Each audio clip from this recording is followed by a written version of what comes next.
Halo, selamat malam. Apa kabar pemirsa? Ricu penertiban PKL di kawasan wisata Pantai Purus Kota Padang, Sumatera Barat tadi menjadi pembuka jumpa kita di Anyus Prime. Rumah Sakit Polri Kramat Jati telah berhasil mengidentifikasi ketujuh jenazah yang ditemukan di Kali Bekasi pada hari Minggu kemarin. Pihak Rumah Sakit Polri Kramat Jati juga menjelaskan tidak ditemukan luka-luka fisik pada tubuh korban. Saya Bayu Pradana, inilah Anyus Prime selengkapnya.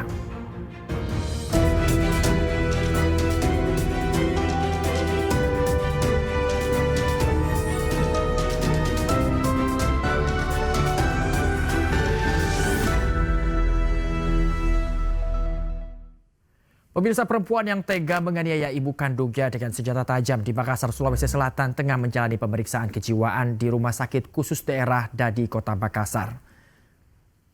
Usai menjalani observasi di IGD, pelaku ditempatkan di ruang khusus perawatan kenanga.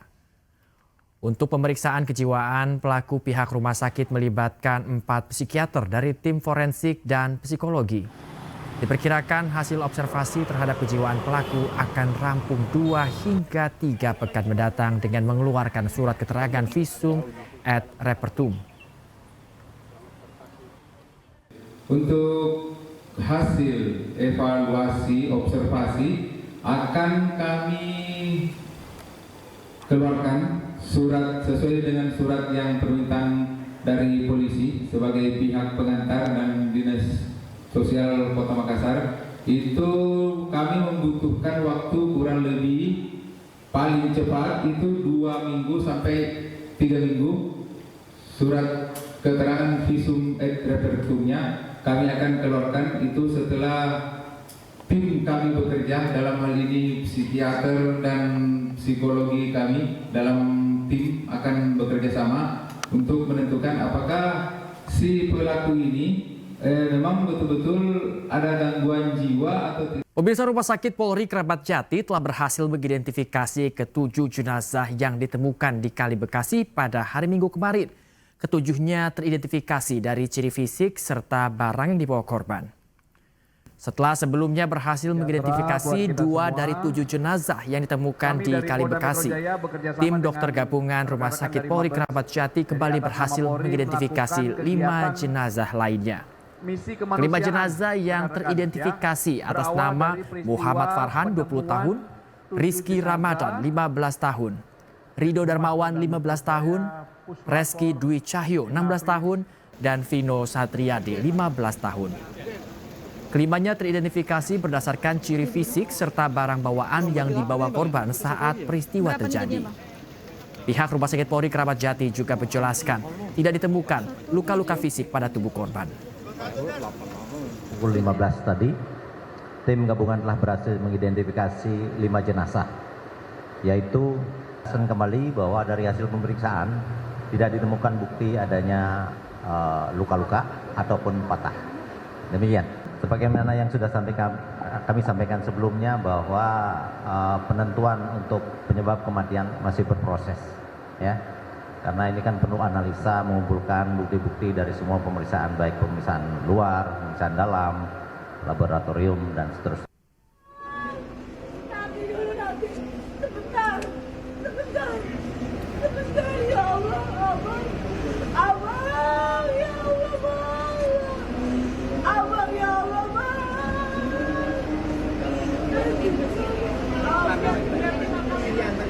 Ya pemirsa, tangisan keluarga korban pecah saat menerima jenazah di Rumah Sakit Polri Kramat Jati, Jakarta. Dalam penyerahan ini, polisi menyiapkan peti dan ambulans untuk mengantarkan kelima korban ke alamat masing-masing. Polisi juga mengatakan hal ini merupakan wujud misi kemanusiaan Polri dalam menangani kasus penemuan 7 jasad yang mengapung di Kali Bekasi.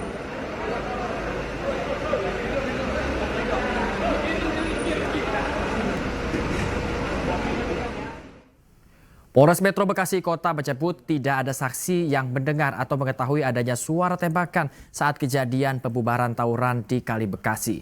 Sementara Kompolnas telah mengumpulkan sejumlah informasi terkait upaya polisi menolong remaja yang melompat ke kali.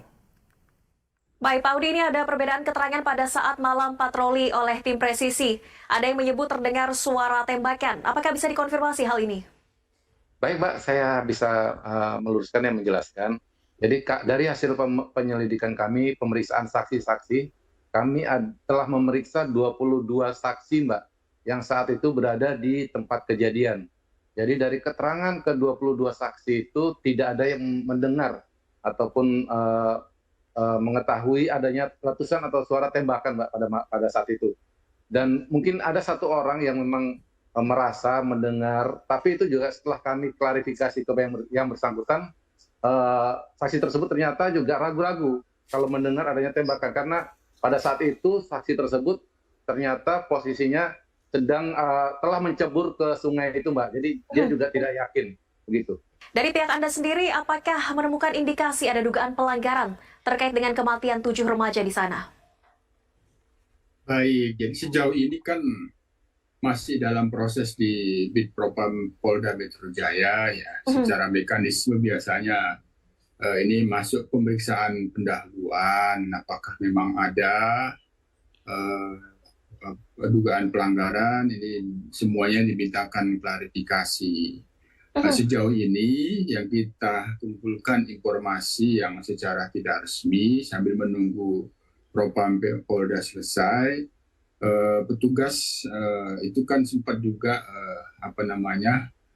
memberikan bantuan pada yang selamat ya, yang itu diduga melompat ke kali. Nah itu hal yang sangat penting, barangkali nanti itu bagian yang didalami oleh oleh Bitpropam Polda, apakah 7 jenazah yang ditemukan kemudian hari Minggunya itu dari pihak anggota yang bertugas pada saat itu, apakah benar-benar tahu, karena ada yang selamat kan ada yang selamat, apakah 7 orang itu diketahui juga gitu, apakah dari saksi yang itu selamat, apakah itu juga mengetahui 7 jenazah itu, sehingga ketika itu juga apakah anggota ketika memberikan katakanlah pertolongan apakah itu mengetahui. Nah ini tentu salah satu hal yang penting didalami di proses pemeriksaan di Bitpropam, dan itu tentu terkait dengan materi ini agar itu semuanya pasti. Ini yang kami dorong dilakukan secara profesional dan transparan. Sementara yang saya sampaikan ini kan sifatnya informasi-informasi yang sementara kita kumpulkan saja.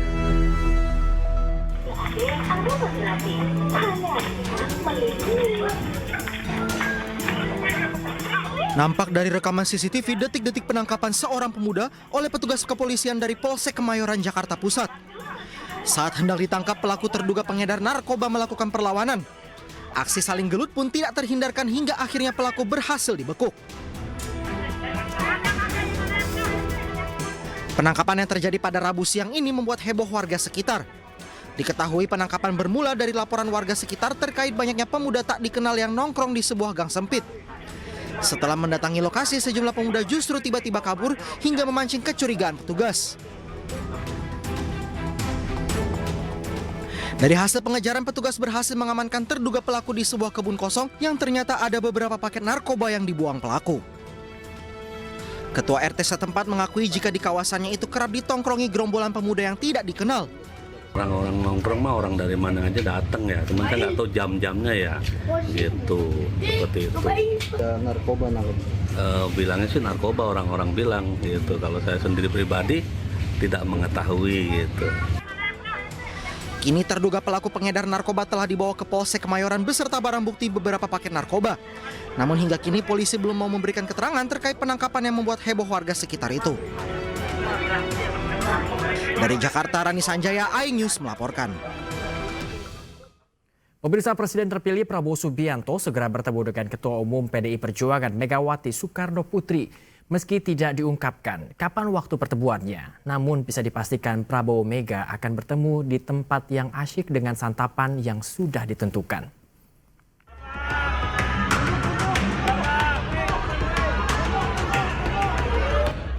Presiden terpilih Prabowo Subianto diagendakan segera bertemu dengan Ketua Umum PDI Perjuangan Megawati Soekarno Putri. Hal itu disampaikan Ketua DPP PDI Perjuangan Puan Maharani. Pertemuan keduanya berdasarkan komunikasi yang telah dijalin antara Partai Gerindra dan PDI Perjuangan secara intens. Menurut Puan, Prabowo dan Megawati akan bertemu di sebuah tempat yang asyik, meski belum ada kepastian kapan waktunya. Insya Allah akan segera kita adakan pertemuan antara Ibu Mega dengan Pak Prabowo dalam waktu yang timingnya tepat. Timing tepatnya itu kapan sih Mbak? Kalau boleh tahu, karena ini jadi saling tunggu-tungguan ya? Ya nggak saling tunggu-tungguan kan, beliau berdua mempunyai jadwal yang sama-sama sibuk. Namun kita sudah bicara juga bersama-sama yang bisa saya sama-sama pahami, beliau berdua sama-sama berkeinginan untuk saling bertemu. Ketemunya di mana Bu rencananya? Di tempat yang asik. Hal pertemuan Prabowo dan Megawati juga dikonfirmasi oleh Ketua Harian Partai Gerindra, Sufmi Dasko. Bahkan Dasko memastikan santapan yang akan disediakan untuk pertemuan Prabowo Megawati sudah ditentukan. Sebenarnya begini, komunikasi sudah dijalankan, tetapi kemudian masalah tanggal, masalah tempat, ini juga masih dipastikan karena masing-masing saling mencocokkan. Yang pasti soal makanan sudah ditentukan, itu aja. Oke? Presiden Jokowi melaksanakan kunjungan kerja ke Kabupaten Berau, Kalimantan Timur, Kamis siang. Setibanya di Berau, Jokowi langsung meninjau RSUD Abdul Rifai.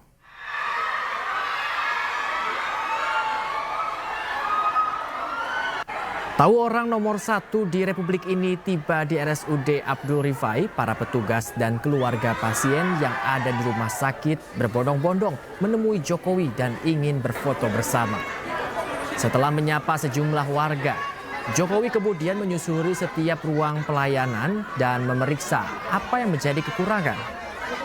Usai berkeliling, Jokowi pun berjanji segera memenuhi segala kekurangan RSUD Abdul Rifai pada 2025 mendatang.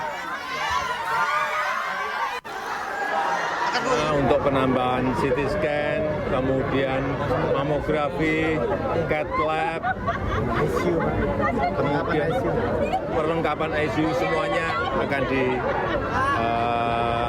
disediakan, akan disiapkan dari pemerintah. Tapi pemerintah daerah pastinya yang...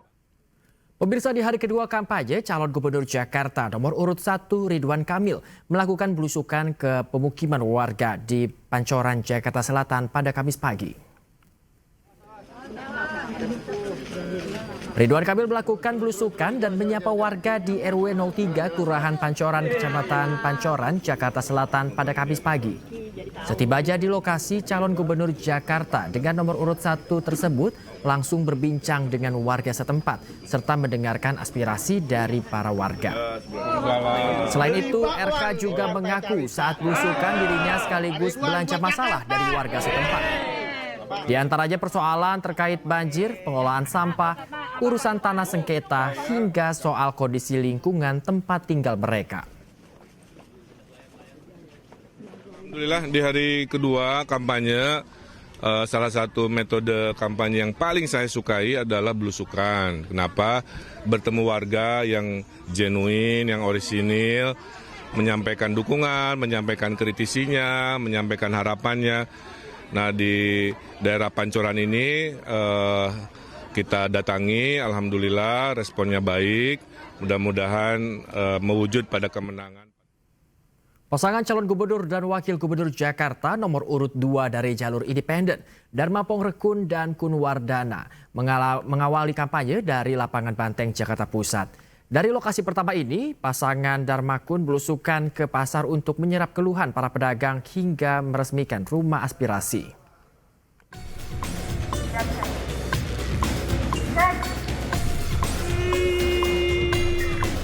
Lapangan Banteng, Jakarta Pusat menjadi lokasi pertama kampanye pasangan calon gubernur dan calon wakil gubernur Jakarta, Dharma Pongrekun, Kun Wardana.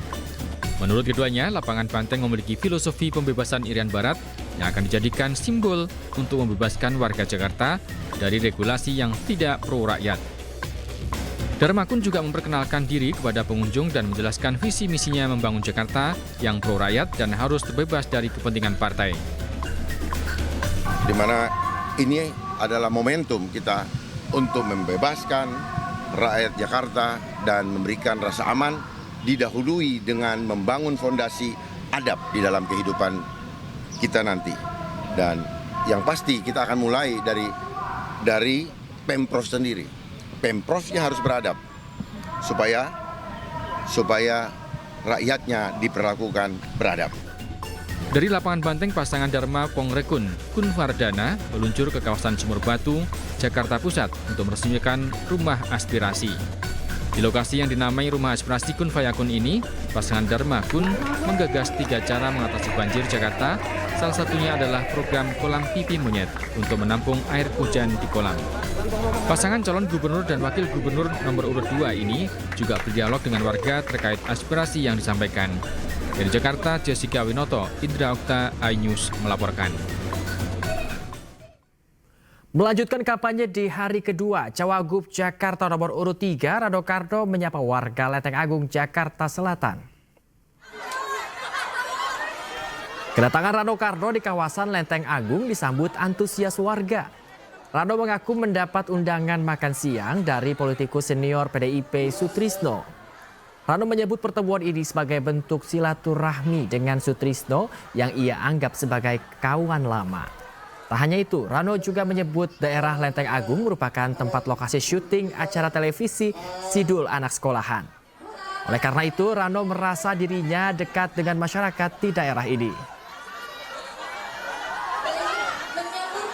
Kita silaturahmi dan mereka juga tahu apa yang akan kita buat, apa yang akan kita laksanakan. Ya mudah-mudahan yang pasti ini yang saya menjadi semakin semangat, partisipasi masyarakat semakin tinggi. Itu yang luar biasa. Ya mungkin dilihat dari yang diundang yang datang ini. Pemirsa, viral video Kapolda Jawa Tengah Irjen Pol Ribut Hariwibowo enggan salaman dengan calon gubernur Jawa Tengah nomor urut 1 Andika Perkasa. Menanggapi hal ini, dirinya pun mengaku kecewa kepada pengunggah video. Pasalnya dirinya mengaku sudah bertemu dan duduk satu meja dengan Andika Perkasa sebelumnya. Menyampaikan sambutannya.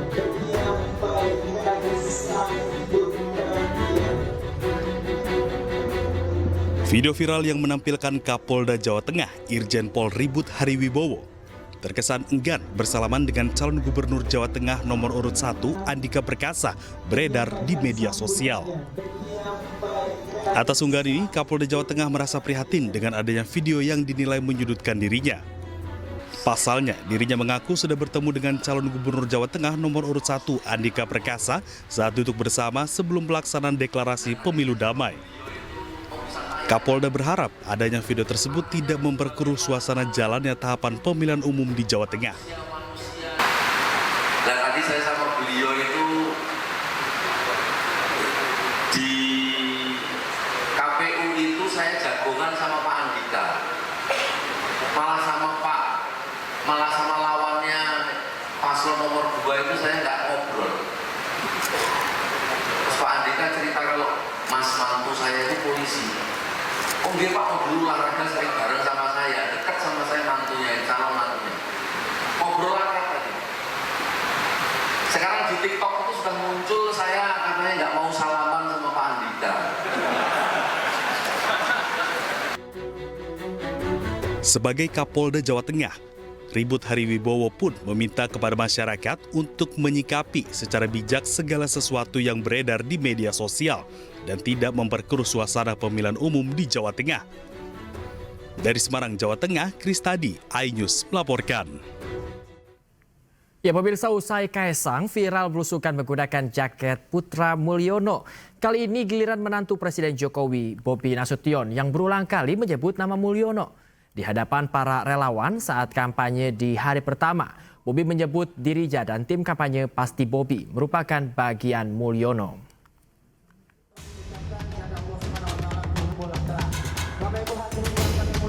Menantu Presiden Jokowi, Bobi Nasution, dalam kampanye perdananya selain menyampaikan visi misi, dirinya juga berulang kali menyebutkan nama Mulyono di hadapan para pendukungnya.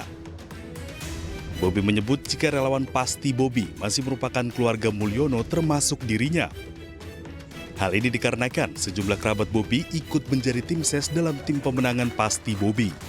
Pasti Bobi dulu namanya sebelumnya adalah Jamin ya. Jokowi Maruf Amin. Sekarang namanya ganti udah Jokowi Maruf Lagi Mulyono. Kami di sini pasti Bobi ini kurang lebih semuanya pun di sini Tante Trila, istrinya udah Ucok. Nah, jadi kurang lebih pasti Bobi ini kurang lebih. Nama Mulyono kembali diperbincangkan usai Kaisang Pangarep melakukan belusukan di Tangerang dan menggunakan jaket bertuliskan Putra Mulyono yang kemudian viral. Diketahui, Mulyono merupakan nama kecil Presiden Jokowi yang diberikan oleh orang tuanya. Nama ini kemudian diganti dengan nama Jokowi dikarenakan Jokowi saat kecil kerap mengalami sakit. Dari Medan, Sumatera Utara, Ahmad Ridwan Nasution, iNews melaporkan.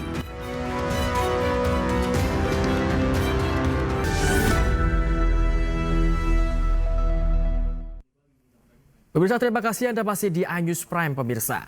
Pemirsa, setelah teridentifikasi dari Rumah Sakit Polri Kramat Jati, Vino Satriadi, salah satu korban dari 7 jenazah remaja yang ditemukan tewas di Kali Bekasi, tiba di rumah duka. Pihak keluarga kecewa lantaran tidak diperbolehkan melihat jasad korban untuk yang terakhir kalinya.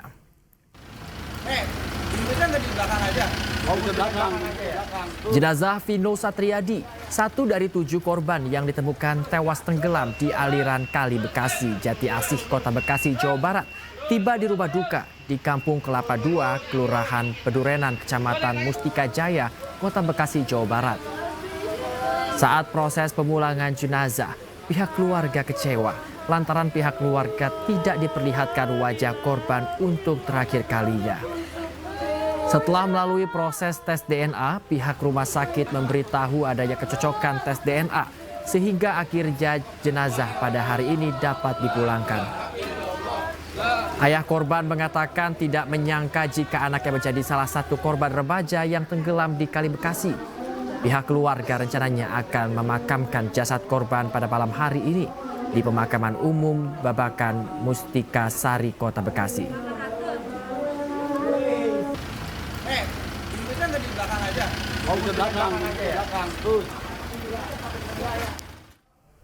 Dan pemirsa, untuk mengetahui informasi terkini, sudah ada rekan kami Rahmat Hidayat, kontributor iNews yang berada di salah satu rumah duka korban tewas di Kali Bekasi. Ya, selamat malam Rahmat. Bisa diceritakan kondisi terkini dari keluarga usai memakamkan korban?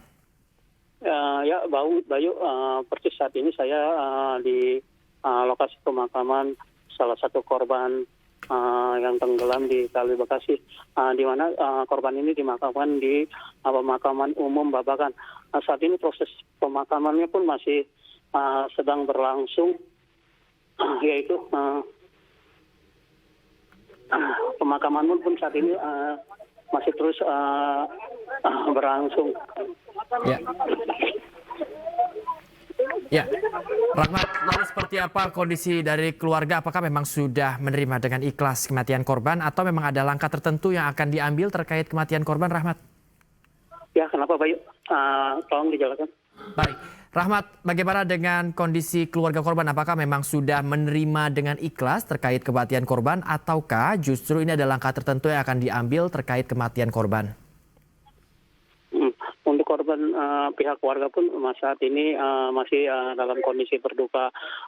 Namun dari pihak keluarga pun pernyataan dari orang tua korban pun yang kami dapat keterangan tadi setelah tiba dari rumah duka bahwa orang tua korban pun merasa kecewa karena sejak pertama kali korban ditemukan hingga saat ini dimakamkan, pihak orang tua maupun keluarga tidak diperbolehkan untuk melihat wajah korban. Itulah yang membuat korban merasa kecewa. Bahkan orang tua korban, ibu korban pun di pemakaman ini pun harus pingsan, di mana banyak kerabat-kerabat ya, serta teman-teman sekolah korban pun mendekati, mengikuti proses pemakaman. Demikian Bayu. Iya, yang ingin saya tekankan tadi adalah mengingat bahwa keluarga korban ini merasa sangat kecewa karena tidak dibolehkan melihat wajah korban untuk terakhir kalinya. Lalu apakah memang ini keluarga korban ini hanya menerima saja dengan ikhlas, mengikhlaskan seperti itu? Apa memang ada langkah-langkah yang ingin dilakukan, Rahmat? Ya, untuk langkah-langkah ke depannya pihak keluarga korban pun masih melakukan koordinasi dengan pihak kuasa hukumnya sendiri. Dan untuk karena korban ini yang pihak warga yang membuat kecewa itu ya tidak diperbolehkan untuk melihat wajah, walaupun untuk melihat yang terakhir kalinya.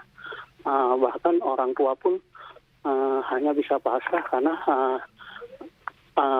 mengetahui bahwa ini jenazah semua setelah dilakukan tes DNA serta persyaratan yang lain. Demikian, Bayu.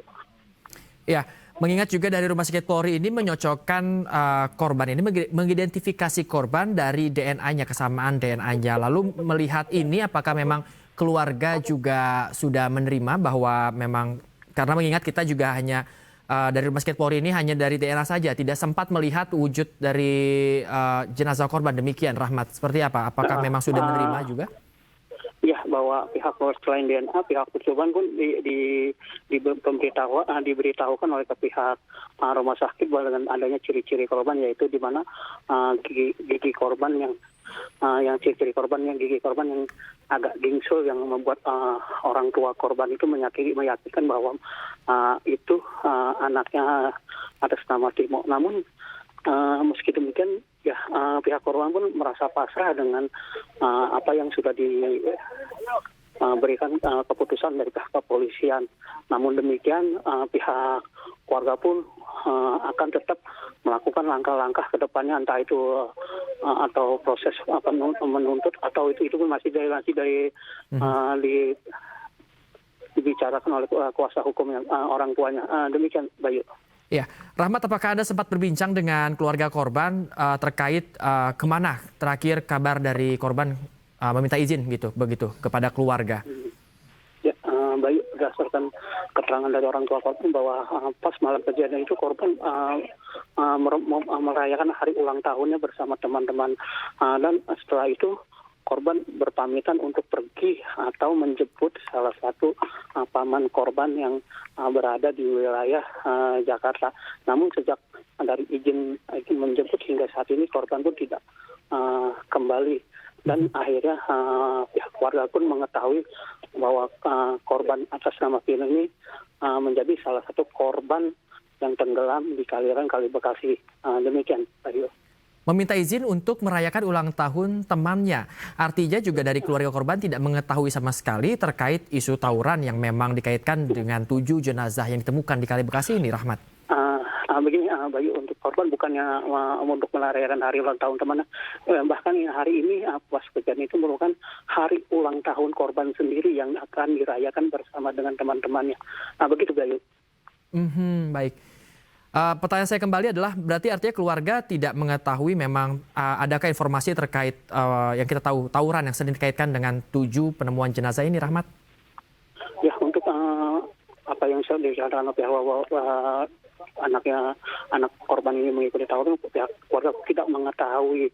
Namun dari keterangan dari teman-teman korban yang selamat yang ditanyakan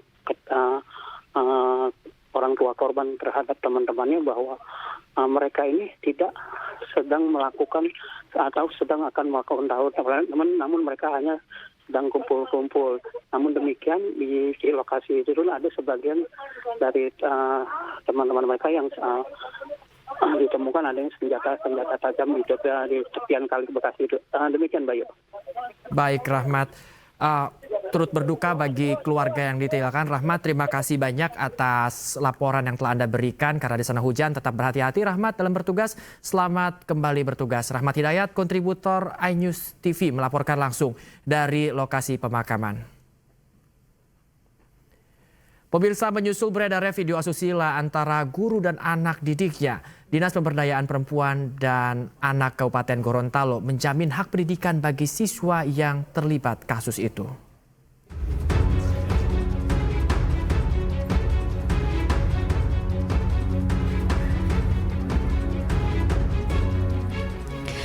Setelah pemeriksaan kepolisian terkait kasus video asusila oknum guru dan siswi di salah satu madrasah aliyah negeri di Gorontalo, pihak Dinas Pemberdayaan Perempuan dan Anak Kabupaten Gorontalo akan melakukan pendampingan terhadap siswi yang terlibat agar tidak mengalami trauma. Selain itu, Dinas PPA Kabupaten Gorontalo juga akan berupaya siswa terkait tetap melanjutkan pendidikan. Kami dari Dinas Pemberdayaan Perempuan masa pemeriksaan sekarang BAP. Sesudah itu kita akan asesmen dengan psikolog untuk menenangkan ketegangannya, kemudian memulihkan kembali keadaan psikologi. Hak pendidikan korban bagaimana, Bu? Ya, jelas itu yang utama. Tetap kita melindungi korban, harus tetap sekolah. Nanti kita koordinasi dengan pihak sekolah. Pihak Dinas Pemberdayaan Perempuan dan Anak juga mengimbau agar masyarakat menghapus dan berhenti menyebarkan untuk melindungi hak dan psikologis anak. Sebelumnya, petugas Satreskrim Polres Gorontalo melakukan penyelidikan video asusila guru dan siswi yang viral di media sosial. Pemeriksaan pelaku dan korban bermula setelah Polres Gorontalo telah menerima laporan dari paman korban terkait video asusila tersebut. Korban inisial PP sudah memang menjalani hubungan yang dekat dengan tersangka DH, kemudian berlanjut seterusnya sampai terjadi yang sesuai dengan rekan-rekan mengetahui. Saat ini Satreskrim Polres Gorontalo Kota sudah menetapkan oknum guru berinisial DH sebagai tersangka yang dijerat dengan pasal perlindungan anak dengan ancaman hukuman 5 hingga 15 tahun penjara. Dari Kabupaten Gorontalo, Nur Faizil Hasan, iNews melaporkan.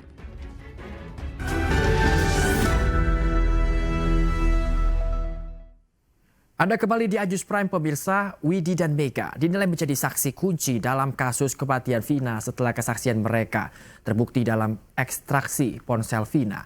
Terkuak Widi dan Mega sempat berkomunikasi dengan Vina sebelum Vina kehilangan nyawa. Namun sejumlah pihak mencurigai ada aktor intelektual di balik kemunculan Widi dan Mega.